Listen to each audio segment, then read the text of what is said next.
deedna waxay tidhi islaantu ninka xoog gaalihi inantayda kama dhali waayina hakrashaa ku jirta ninka xoog gaalihi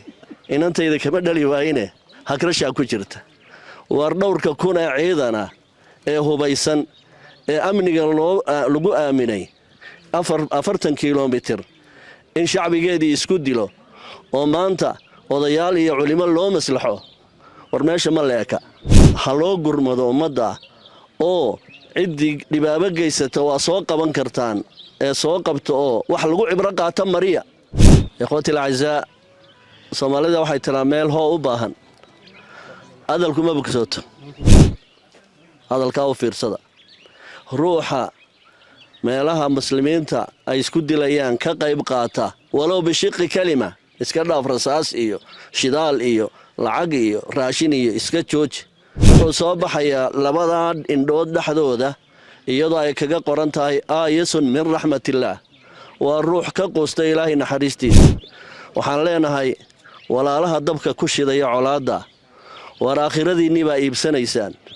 waxa meesha ku dhimanayna waa walaaladiin kugu dhimayo ka dhimay sayidina Umar baa wuxuu oran jiray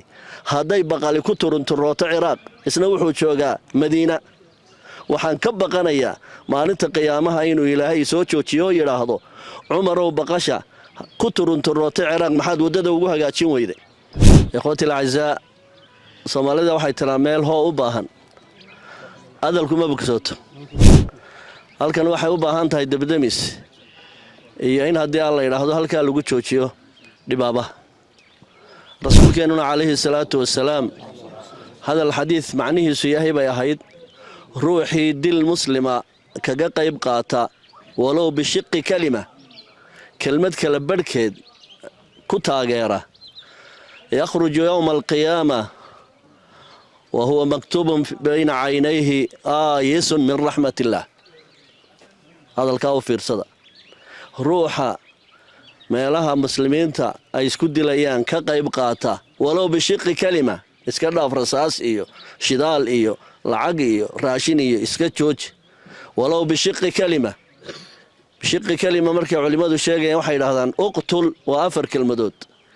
haduu ruuxu yiraahdo uq oo labada kelmadood labada eray kale iska joojiyo oo sidaa ku dhinto isagoon tooba keenin maalinta aakhiro wuxuu soo baxayaa labada indhood dhaxdooda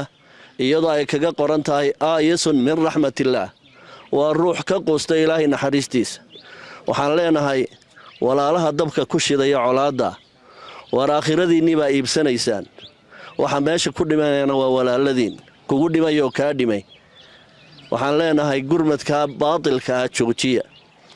inta istiilaysaana miyirkeedu ha shaqeeyo xukuumadda waxaan leenahay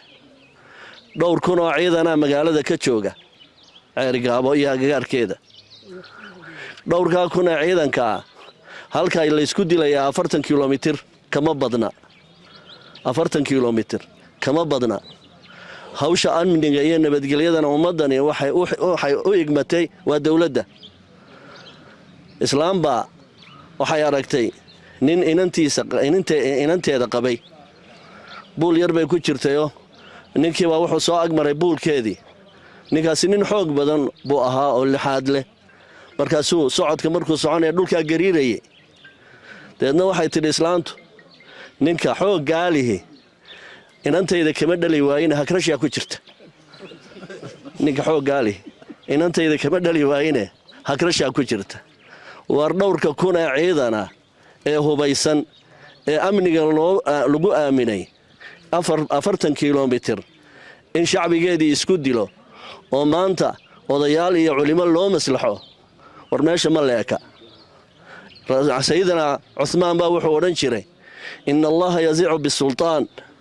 ma la yazi'u bilqur'aan xukumka iyo maamulka ayaa ilaahay wax ku bedela qadar aanu quraanka kariimka meel yaala waxba ka bedeli karin xukumka bedeli kara war idinka xukumkiya ilaahayna idinkala xisaabtamaya mas'uuliyadiina qaata sayidina Umar baa wuxuu oran jiray haday baqali ku turunturooto Ciraaq isna wuxuu joogaa Madiina waxaan ka baqanayaa maalinta qiyaamaha inuu ilaahay soo joojiyo yiraahdo Umar oo baqasha ku turunturooto Ciraaq maxaad wadada ugu hagaajin weyday warbaqal baa laga warramaya nafaa dhimanaya wax alaali wax u dhimanayana la garan maayo war ilaahay ha laga baqo oo shacbi iyo xukuumadba ha la iskarab qabsado siiba waxaan aad iyo aad ula hadlaynaa xukuumadda mas'uulka ka ah waddanka ha loo gurmado ummadda oo ciddii dhibaabo geysata waa soo qaban kartaan ee soo qabta oo wax lagu cibro qaata mariya wajazaakum allahu khayran wasalaamu calaykum waraxmatullaahi wabarakaatu